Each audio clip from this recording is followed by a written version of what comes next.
Soy el viento en el mar. Soy un salmón en el agua cristalina.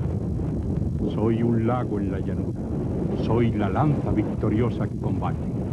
Soy un hombre que prepara fuego para una cabeza. La primera autoridad espiritual de este pueblo eran los sacerdotes, los druidas. Expertos en matemáticas y astronomía, eran reclutados entre los hijos de la nobleza. Su aprendizaje duraba 20 años, durante los cuales vivían en grutas o en bosques retirados. El principal testimonio de la ciencia druídica es el calendario gálico encontrado en Coligny, que está grabado en letras latinas en una gran lámina metálica.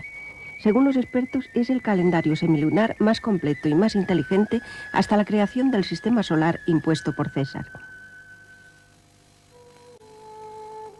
La conquista romana de la mayor parte de los territorios célticos y la llegada del cristianismo contribuyeron a la desaparición de una cultura que ha sido fundamental para la formación de Europa.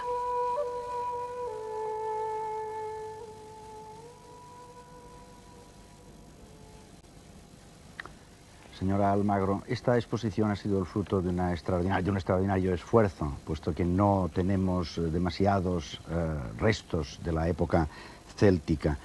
Sin embargo, con lo que tenemos, ¿a usted le parece que ya es válido o son suficientes los objetos para hablar de ellos? No, bueno, en cierto sentido sí, pero hay que reconocer que esta exposición representa una punta del iceberg, que es la real cultura céltica. En primer lugar, es una exposición básicamente de elementos de cultura material. A través de ellos intentar trascender lo que es la esencia del mundo céltico, es decir, su ideología, su mentalidad, su pensamiento, y en relación con ese pensamiento la estructura de una sociedad básicamente guerrera en su forma externa, pero muy sofisticada como evidencia el elemento druídico, hace que no sea solo a través de espadas y de cerámicas y de fíbulas como se llega realmente a interpretar esta cultura. Ahora, esta exposición también es el resultado de más de 100 años de tradición de estudios en Europa y sí que sirve por lo menos para darse cuenta cómo dentro de la génesis de los pueblos y de la génesis de la Europa actual, de la cual nosotros hasta cierto punto somos herederos, en cada país con distintos matices y con distintos elementos, el mundo céltico ha formado una parte muy importante, incluso viva en algunas de las regiones, por ejemplo en Bretaña o en Irlanda o en el país de Gales, ¿no? Y en otros, aunque ha desaparecido en parte enmascarado, romanizado por este proceso de asimilación, sin embargo está vigente en otros aspectos.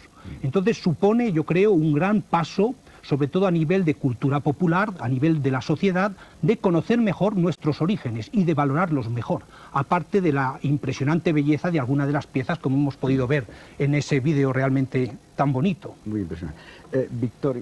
Victoria Cirlot es profesora de Filología de la Universidad de Barcelona. Esa influencia que estaba explicando ahora el profesor, en la literatura medieval ha sido muy importante, la influencia de los celtas.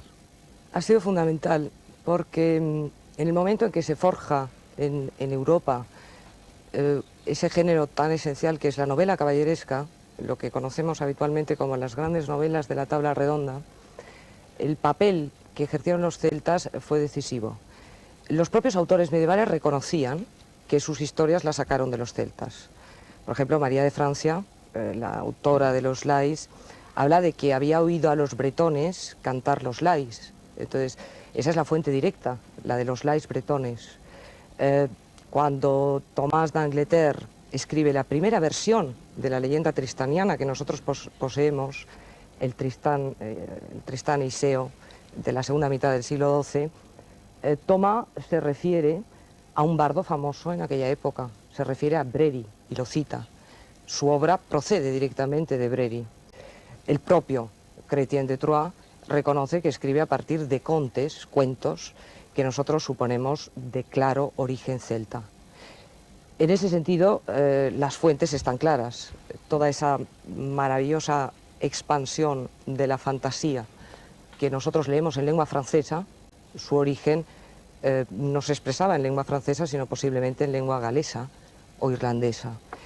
Y todo ese plano de lo maravilloso en que transcurre el román artúrico, la novela artúrica de los siglos XII y XIII, hay que reconocer que su origen está en esos galeses que convivían en la segunda mitad del siglo XII con los anglonormandos.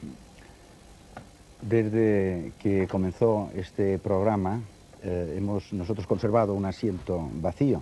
Hay mucha gente que cree que es que todas las semanas falla algún invitado. Pues no es así, es el asiento peligroso de la tabla redonda. Y aprovechamos la oportunidad que estamos hablando ahora de tablas redondas y la oportunidad que tenemos de preguntarle a la profesora, señora Victoria Cirlot, a ver si nos podría explicar, nos explica a todos qué es eso del asiento peligroso de la tabla redonda. Es un asunto muy serio. Se le ocurrió por vez primera, al menos en literatura francesa, a Robert de Boron, aunque ya el dios Luc que hemos visto aquí llegó a la corte de los Noailles y se encontró el asiento vacío que estaba reservado a él. Pero dentro de los romances de la tabla redonda fue Robert de Boron el primero que cuando cuenta cómo se establece la mesa del Santo Graal, que se hizo a imagen y semejanza de la mesa de la Santa Cena, se tuvo que dejar un sitio vacío y ese sitio se dejó vacío en remembranza de Judas. Y es curioso porque dentro de estos romances del Graal, el asiento peligroso sirve de prueba. Sirve de prueba porque el que se sienta y no le corresponde ese sitio, pues suceden cosas terribles, maravillosas y terribles. Luego en la mesa, en la tabla redonda, fíjate que estoy hablando de 3 mesas, la de la Santa Cena, la del Graal y la de la tabla redonda, ya es un sitio que está predestinado al que será el mejor caballero, o sea, realmente al que realizará la empresa del Graal, y ese es Galat. Entonces, en un román de principios del siglo XIII, en la demanda del Santo Graal, están todos los caballeros del rey Arturo. El rey Arturo no, porque no se sentó nunca en la tabla redonda, o casi nunca. Él se sentaba en una mesa auxiliar aparte, la tabla redonda es para sus caballeros. Entonces se encuentra que hay un sitio en donde aparece inscrito su nombre, Galat. Entonces él se sienta allá y realmente será Galat el que cumpla con toda la gran hazaña que supone desvelar los misterios y los secretos del Graal. Victoria Cirlot ha desvelado un misterio de la silla peligrosa, el asiento peligroso de la tabla redonda. Jean-Marc Cale, los griegos se extrañaron de la cultura druídica. ¿Qué es lo que les extrañó a los griegos de esa cultura? Y al mismo tiempo, ¿qué es lo que le extraña a usted? ¿Qué es lo que a usted le llama la atención de esa cultura? En su pregunta hay 2 cosas. Los griegos estaban extrañados al ver la alta espiritualidad de los celtas y les habrían tratado de locos si no hubieran compartido las mismas opiniones que Pitágoras. En realidad estamos ante una tradición hermética, esotérica, que se ha perdido hoy y que sorprendió a los clásicos, a los griegos y después a los romanos, que no creían tanto en la inmortalidad del alma. Y sin embargo, los celtas, lo hemos repetido antes, creían en esa inmortalidad, cualquiera que fueran las consecuencias de esa inmortalidad. En esto no sabemos mucho con respecto a su creencia precisa, pero es cierto que creían en el más allá y lo han descrito tantas veces en las epopeyas, tal y como lo podemos leer en los textos irlandeses y en las novelas de la tabla redonda a la que se refería Victoria Cirlot. En la tradición céltica hay una creencia fundamental en la perenidad del ser, y es eso lo que extrañó a los griegos, que ellos creían sobre todo en el valor de la vida humana como tal. Ahora, segunda pregunta. Lo que a mí me fascina en los celtas es evidentemente esa búsqueda constante más allá de lo real, de la trascendencia de lo real. Es una especie de visión más allá de una realidad aparente que ha sido siempre mi finalidad. Yo me he encontrado en esas epopeyas antiguas como me encontré en los caballeros de la tabla redonda, que son imágenes en mi sentido un poco deformadas de lo que era el héroe céltico, tal y como podemos verlo en función de esas epopeyas irlandesas que tienen un arcaísmo fundamental y que nos demuestran que nuestros antecesores, los galos, los celtíberos, los bretones de la isla de Bretaña, eran buscadores de lo absoluto, y eso es lo fascinante. Y necesitamos volver a encontrar, o al menos buscar, si queremos construir una Europa nueva a la medida del ser humano. Octavio Acebes es parapsicólogo y escritor. En todo caso, las palabras del señor Marcales se desprende que casi podemos hablar de una religión druídica, mágica. Los sacerdotes eran médicos, se ha dicho, videntes. Las culturas no han podido extirpar ese arraigo de lo mágico. No, imposible. ¿Por qué? Imposible. Yo trataba de, recién mientras hablaban, estaba fascinado con Jean Marcale, que ha sido un poco mi maestro a través de sus libros, porque tengo el placer de conocerlo ahora, y digo, qué suerte de poderlo leer. La tradición fue oral en esa época. Pasaron de boca a boca todo el conocimiento, y de ahí que lo tengamos fragmentado. Me venía a la cabeza el primer recuerdo que tengo de druidas, cuál fue esa primera escena, y rememoro mis 4 años. Gracias al romanticismo de la ópera, yo tuve la suerte de ver en mis 4 años la escena del muérdago. Vi a María Callas con la hoz en la mano, cantando el Castadiva, cantando Sediziosa Voce, la gran escena de Castadiva, y fue mi primera inquietud hacia el druidismo. A partir de ahí empecé a bucear en ese tema, me dediqué a escuchar música céltica, que tengo bastante obra, y ahora por suerte en compact, que se escucha magníficamente, y después los libros de Jean Marcale, que ha sido realmente, hubiera querido tenerlo de maestro a nivel oral, pero por lo menos le he podido leer. Algo muy importante que viene desde que el mundo es mundo es esa tradición oral. Cuando no estaba escrita, cuando no existía la literatura, cuando no existía la escritura, el hombre hablaba con el hombre formaba.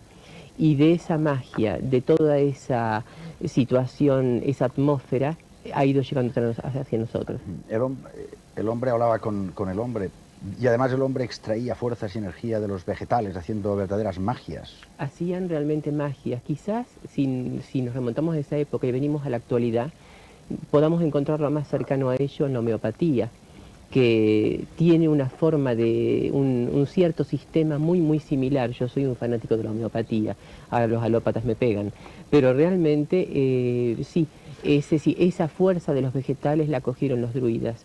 El muérdago, el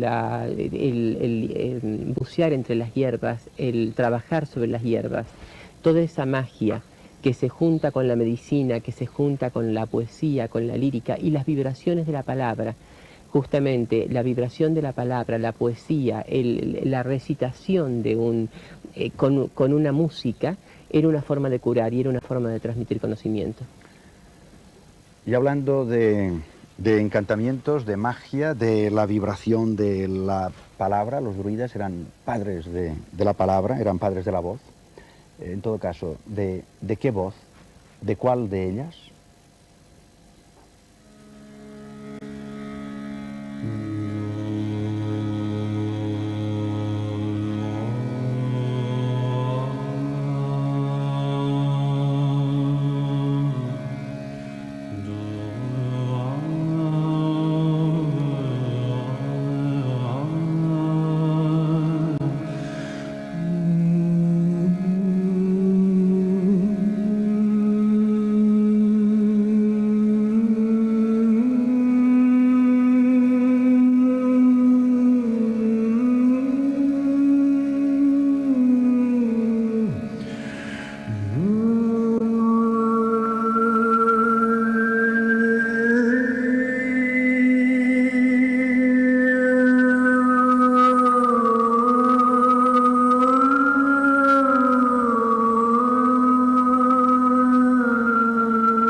mágico, ciertamente.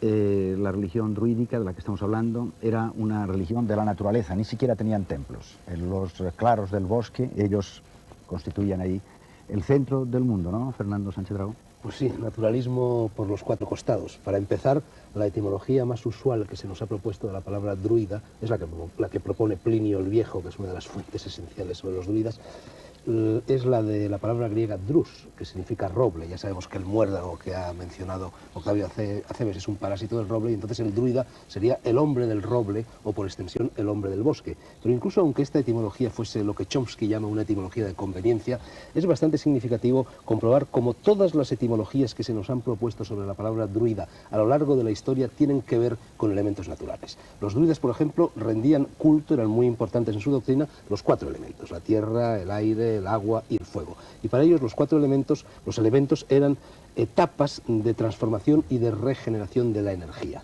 Es muy curioso también comprobar cómo tenían una visión de la tierra, de la madre tierra, pues lo que hoy podríamos llamar ecológica, coincidente con la que tienen los chamanes iberoamericanos y coincidente con la que últimamente están defendiendo los científicos que postulan la tesis llamada Gaia, la tierra como organismo vivo.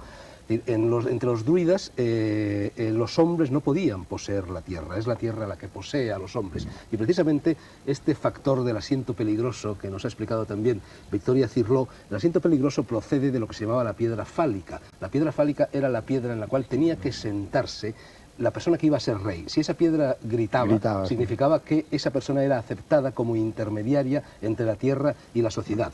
Sabemos, por otra parte, hemos visto un calendario semilunar en la exposición de Italia, que conocían la astrología tanto, diría yo, que probablemente eso que hoy llamamos camino jacobeo, y que es una ruta que sigue la Vía Láctea, fue trazada, fue abierta antes de que el cristianismo la cristianizara por los druidas en busca del Finisterre gallego, precisamente. Y bueno, los solsticios también sabemos que los manejaban con gran soltura, las hogueras de San Juan, que por ejemplo en la villa soriana de San Pedro Manrique, donde hubo celtas, todavía se celebran esas saltaciones del fuego, es la última saltación del fuego, la noche de San Juan, que sigue viva Europa, era también una costumbre, una fiesta druídica. Los megalitos los hemos visto también, las famosas piedras oscilantes, las hay por todas partes en el mundo céltico, en el mundo druídico, la famosa piedra de Donegal en Irlanda y, para venirnos a España, la famosa piedra que baila en Muxía, donde está la ermita de Nuestra Señora de la Barca. Es una piedra enorme que, según dicen los gallegos, la mueve incluso el pensamiento, y en el mes de septiembre se baila la muñeira alrededor de esa piedra y la piedra baila la muñeira. Yo lo he visto. Estamos hablando, señor Almagro, de conocimiento esotérico, de mucha magia. Podemos hablar también, hablando de los druidas, de sabiduría druídica. Yo creo que sí, que evidentemente, además o esencialmente, eran los depositarios de la sabiduría de la cultura céltica, en la cual, como en todas las sociedades primitivas, es decir, no racionalistas, lo que es magia, lo que es religión y lo que es ciencia, lo que es conocimiento adquirido, sobre todo de forma empírica, es decir, por la tradición, forman un todo. Antes se hablaba aquí de homeopatía. Bueno, entre otras cosas hay que reconocer que la tradición, por ejemplo, de los baños curativos, que eso está suficiente demostrado desde el punto de vista científico, tiene un enorme desarrollo en el mundo céltico. Y además implicado evidentemente con ideas religiosas, pero que tenía sus propiedades naturales seguramente observadas después de muchas generaciones. Pero hay campos incluso más concretos. Se ha hablado del calendario de Coligny. Ciertamente es una cosa admirable desde el punto de vista del conocimiento técnico, porque poner de acuerdo las fases de la luna con los ciclos solares exige en primer lugar muchos siglos de observación, es decir, mucha transmisión de conocimiento durante siglos para que esas observaciones no se pierdan. Eso es auténtico conocimiento positivo en el sentido actual del conocimiento. Y luego estructurar eso para que el calendario, mucho más complejo que el actual, tenía que funcionar de 5 en 5 años y con ciclos de 20 y a veces hasta de 30 años, pero con una precisión incluso mayor que nuestro calendario actual. Actuara quiere decir que tenían unos muy precisos conocimientos de astronomía y de cálculo, es decir, de poner en relación esos conocimientos con calcular el tiempo en números y eso aplicarlo, lo dicen los textos clásicos, también a conocer la magnitud, es decir, el tamaño de la Tierra. Por tanto, eran conocimientos que en el campo de la astronomía de la antigüedad debían ser muy sobresalientes. Eso yo creo que es suficiente para comprobar cómo en el campo que diríamos hoy día del saber, casi científico, paracientífico, tenían un gran desarrollo este mundo druídico. Octavio Cebes, acaba de hablar el profesor de una transmisión de forma empírica, una revelación casi de misterios nunca escrita, siempre oral. Sí. Se supone siempre unas facultades en los discípulos. Sí. Pero ¿por qué esa necesidad siempre de que haya alguien que tenga que enseñar al discípulo, un maestro? Siempre en todo conocimiento esotérico e incluso en todo conocimiento científico es necesario maestro y discípulo. Nunca se puede mamar de la nada. Hace falta un papá, hace falta un guía. El guía espiritual que hemos hablado muchísimas veces, por ejemplo, en la India o en el Oriente, el guía, en este caso esotérico, el guía de médico a discípulo, eso en todas las civilizaciones ha ocurrido. Ahora, aquí concretamente se da de una forma muy especial, incluso se da una interacción que es fundamental al no conservarse, en principio porque no había una tradición escrita, pero además si la hubiera habido, se hubieran encargado los cristianos de suprimirla, o sea, porque no convenía. Entonces ha sido fundamental para tener una herencia o para tener un conocimiento actual de los druidas, esa boca a boca, esa transmisión oral. Sí, sí. Jean Marcale, ¿cómo concebían ellos la sociedad? Es muy interesante, creo que ya ha aludido un poco a ello, esa relación que había entre el rey y el druida. El druida existe porque tiene el rey a su lado, el rey está ahí porque existe el druida, y hay una simbiosis entre ambos. Y encontramos aquí un mito muy antiguo indoeuropeo, ya presente en las tradiciones indias de India. El mito Mitra Varula, los dos son indispensables y la tierra solo puede funcionar, puede dar frutos. La armonía puede existir entre los seres a condición de que exista armonía entre el rey y el druida. Y por ello el ejemplo de Arturo es revelador, y Merlín no es más que la imagen folclórica, por así decir, del druida antiguo, mientras que Arturo es el representante del rey legislador que organiza en nombre de la reina, en nombre de la soberanía femenina que representa al grupo social, pero es el pivote un poco como en el juego de ajedrez, cuando el rey del juego de ajedrez es mate, la partida se ha perdido, pero ¿quién es el peón que más actúa? Es realmente la reina que puede poner en funcionamiento a los caballos, de ahí la importancia de Tristán en las novelas de Arturo. No es el rey no se sienta en la mesa, en la tabla redonda, el rey está ahí, debe serlo así, y en una leyenda muy bonita irlandesa vemos al rey Ailil en medio de una batalla y sus guerreros le dicen: pero quítate de ahí, nos molestas. Lo sé, dice, pero si no estuviera aquí, no podrían ganar esa batalla. La importancia del rey es esa. Por lo tanto, el rey debe estar ahí, pero el druida es su asesor. Y vemos muy a menudo en los textos del medievo al pobre Arturo, que no sabe muy bien cómo actuar cuando no tiene el Merlín, cuando se marcha en el bosque, porque quiere vivir su vida junto a aquella que ama. Los 4 talismanes de los druidas eran la piedra de Fal, la lanza flamígera, el caldero de Dagda y la espada de Nuada, Excalibur. En esta película nos hablan de Merlín y de Arturo, un mundo druídico. ¡Excalibur! ¡Salvo yo!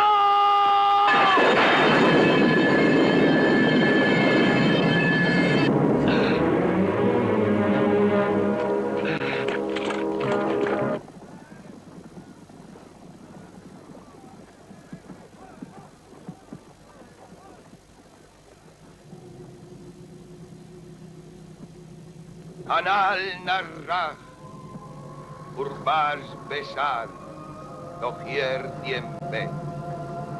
Anal narraj, urbas besar, doquier tiempe. Anal narraj, urbas besar,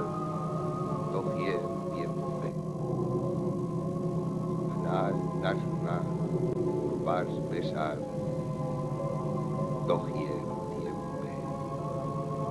Anal narra, vas besar.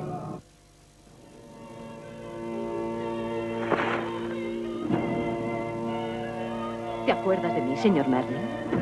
Morgana, de Cornwall. Tienes los ojos de tu padre. Yo sí me acuerdo. Al poco de nacer mi hermano Arturo, se lo arrebataste a mi madre. Y ahora tú te vas de su boda.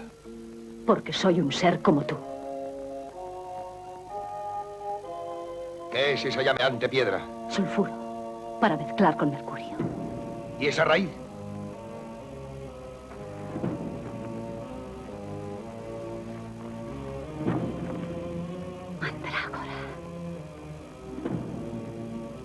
Con su esencia se prolonga el acto del amor.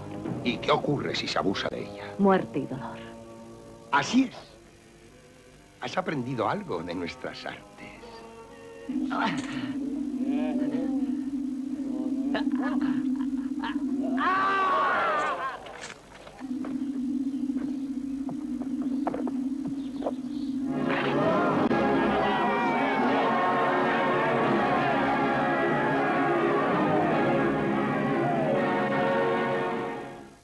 Victoria Cirlot, no solamente en la literatura influyeron los celtas, sino también en la cultura, especialmente en la medieval, ¿no es así? Sí, además si reconocemos que Europa nace en el mundo medieval, lo que a mí me parece muy cierto y muy correcto, hay que tener en cuenta el papel fundamental que ejercen los celtas en la civilización celta, que en el fondo es ajena, es otro mundo con respecto al continente, el importante papel que ejercieron. Y creo que habría que hablar de dos momentos fundamentales. En primer lugar, en la época carolingia, cuando no olvidemos que el gran renacer de la cultura tuvo lugar a través de los monjes irlandeses, puesto que Carlomagno lo que hizo fue llamar a los grandes hombres del saber que estaban en Irlanda, y ese renacer cultural fue un renacer de la cultura clásica, sí, pero a través del mundo celta, porque los grandes receptores de la cultura clásica fueron los celtas, y eso tuvo lugar en los monasterios, en el desarrollo de esa espléndida cultura del manuscrito que generaron los monjes irlandeses, que habían absorbido totalmente el celtismo en una extraña síntesis. No quería hablar de sincretismo en presencia de Jean Marcal, porque no le gusta nada el concepto, pero una síntesis entre lo celta y lo cristiano, manteniendo elementos propiamente celtas. Y un segundo momento que a mí me parece esencial, que sería a lo largo de todo el siglo XII, cuando se ponen en contacto los franceses y los galeses. Después de la conquista de Guillermo el Bastardo, desde el año 1066, que se asientan los normandos en el sur de Inglaterra, a partir de ese momento, entre Gales y toda esa zona conquistada por los normandos van a haber intercambios culturales constantes. Fue un periodo de guerra, indudablemente, y cuando uno va a Gales se queda asombrado al ver los castillos normandos, porque realmente impresionan. Como siempre, quedan las huellas queda la huella de la cultura feudal. De las celtas queda como muy silencioso, pero estaban ahí. Y por los pactos de alianza que conocemos durante todo el siglo XII, que lograron Enrique I Beauclerc y Enrique II Plantagenet, junto a las guerras también hubieron periodos de intercambios culturales profundos. Hacia el año 1200, por ejemplo, se traduce la chanson de Roland al galés. Y eso en el sentido de normandos a galeses. Pero la incidencia de los galeses en los normandos hay que reconocerla, porque a pesar de que es una cultura que se refugia en la oralidad y por tanto es como una cultura fantasmática en muchos aspectos, a pesar de esto tenemos documentación escrita del mundo galés que ha quedado, por ejemplo, en los Mabinogion, que es ese conjunto de relatos galeses en donde permanece viva toda la tradición celta y que nos dan una perfecta idea de lo que era la cultura galesa desde los siglos X hasta el siglo XIII aproximadamente, que es cuando se copiaron y se escribieron, y de la idea de cómo los normandos recibieron toda esa aportación cultural y la integraron dentro de lo que llamamos la cultura anglo-normanda. Fernando, Victoria ha hecho alusión también a esa recogida por parte del cristianismo de toda esa cultura céltica. ¿Quieres añadir algo sobre eso? Sí, yo creo que ya lo ha dicho casi todo, por lo menos ha dicho lo esencial. Sí. Pero es interesante observar cómo, por ejemplo, Irlanda tiene dentro del fenómeno general del cristianismo una peculiaridad en medio de un mundo difuso protestante como es el de la Gran Bretaña. Y no olvidemos ese personaje que yo ya he mencionado de San Columbano, de origen irlandés, que llega a Francia, que se convierte en abad, que ordena numerosos druidas y del cual prácticamente arrancan lo que van a ser las líneas maestras de las órdenes monásticas. No se entendería, por ejemplo, Cluny y no se entendería el Cister sin San Columbano y no se entenderían a su vez las órdenes de caballería sin las órdenes monásticas. Y le estamos hablando de algo que está indisolublemente vinculado a toda la historia de la espiritualidad occidental. Hemos hablado ya de elementos celtas que han quedado en el cristianismo como el Camino de Santiago, como el muérdago, que sigue adornando las puertas de nuestras casas o las lámparas de nuestras habitaciones cuando llega la Navidad. Hemos hablado de las hogueras de San Juan y habría que mencionar algo también muy interesante como es la tradición gallega de la Santa Compaña o estantigua, que en Asturias se llama la bobia y que existe también en otros países con fondo céltico, que consiste en ver en vida la procesión de las ánimas y que es la tradición escatológica más antigua de Occidente. Y tendríamos que mencionar al personaje clave de la religiosidad nacional española, que para mí es el hereje del siglo IV prisciliano, al cual se le llamaba ya en su época el druida, y vestía como un druida, vestía de blanco, y cultivaba, rendía culto a la naturaleza, y ordenaba sacerdotisas, que muy bien pudieran haber sido las famosas druidesas, y que llegó también a obispo de Ávila. Ciertamente no somos o no formamos parte de un mundo druídico, pero muchas de las cosas que se están diciendo esta noche aquí parece que están hablando mucho de nosotros, incluso hasta en los augurios. En pleno siglo XX todavía la gente sigue pensando en los augurios y creyendo en ellos, ¿no, Octavio Cés? Mira, a mí como vidente me tranquiliza muchísimo cuando leo la historia, porque veo que desde que el mundo es mundo, desde el oráculo de Delfos, pasando por los druidas, ha habido siempre, en todos los gobiernos, en todas las culturas, el mago o el vidente y el rey, o el mago y el gobernante. En el caso de Uther Pendragon y Merlín, que luego es Merlín Arturo, va pasando por prácticamente todas las civilizaciones. Ocurre en la India, ocurre en América, ocurre en los druidas, y ocurre aquí y ocurre hoy en día. Toda sociedad culta, toda sociedad con inquietudes quiere saber más allá y recurre también al más allá a través de este canal que es la evidencia o la magia. Y la influencia se ha extendido hasta ocupar también las viñetas de los cómics. Estos son los que más han divulgado la historia de los druidas. Asterix y Obelix.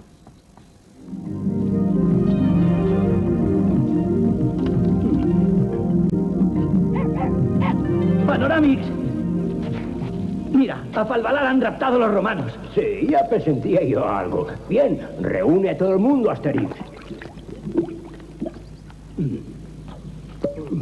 Está bien. ¡Está lista! Ya ves, druida, hoy no te pido que me des poción mágica, porque sé muy bien que si te pido que me des poción mágica, vas a decirme otra vez que me caí en la marmita cuando era pequeño y bla bla bla bla bla bla bla bla bla.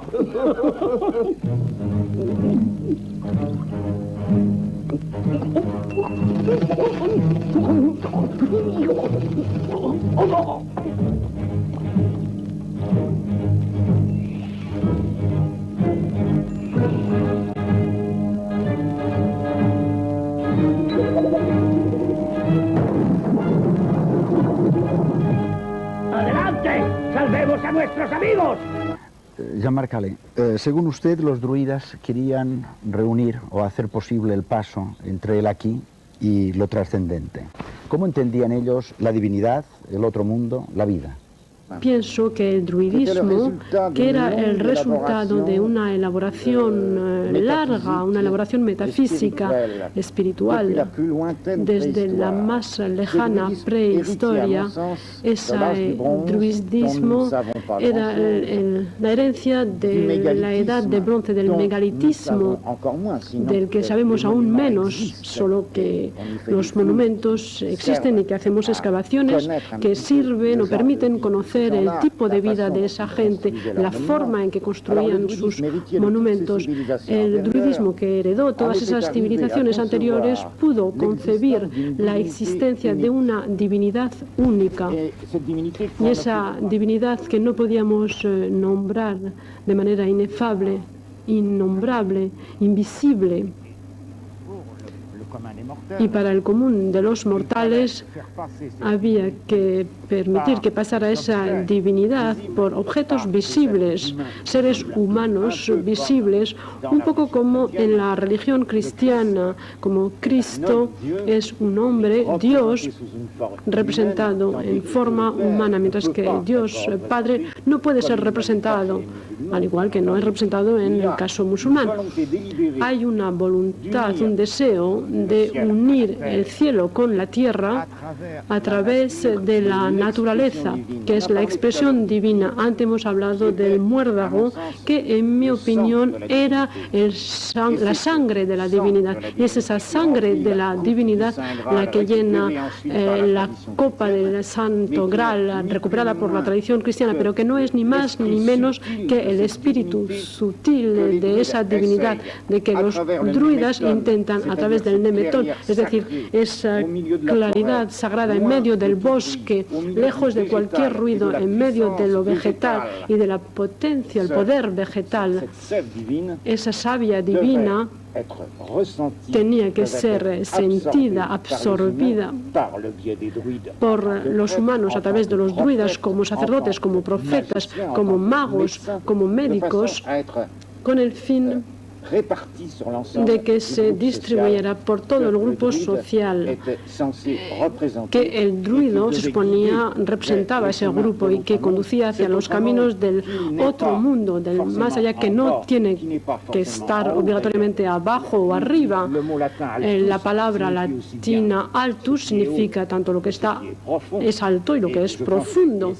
Y pienso que los celtas tenían esa misma opinión, que al final, donde se encontraba el árbol sagrado, el manzano que da el fruto siempre maduro en cada temporada, y luego el pozo, la fuente, es lo mismo, el ombligo del mundo, un falos que reúne tanto a los vivos como a los muertos y que sigue manifestando hoy en día en esta fiesta cristiana de todos los santos, que lo único que hace es suceder a la fiesta céltica del 1 de noviembre, del Samhain, donde los monumentos megalíticos, refugio de los muertos y de los dioses, eran abiertos a los humanos y ellos podían penetrar, pero también los dioses se esparcían por la tierra. Es exactamente la misma idea que en todos los santos cristianos, en que se produce la comunión de los santos, tanto de los que son y los que fueron y de los que serán. Es el vínculo obligatorio. Tal vez lo más extraordinario de la cultura druídica es lo que hemos dicho ahora acerca de ese deseo de unir lo de aquí abajo con lo trascendente. Un mensaje oculto en los ancestrales bosques de Europa, de esta, que por no tener ya no tiene ni bosques. Buenas noches y hasta el sábado.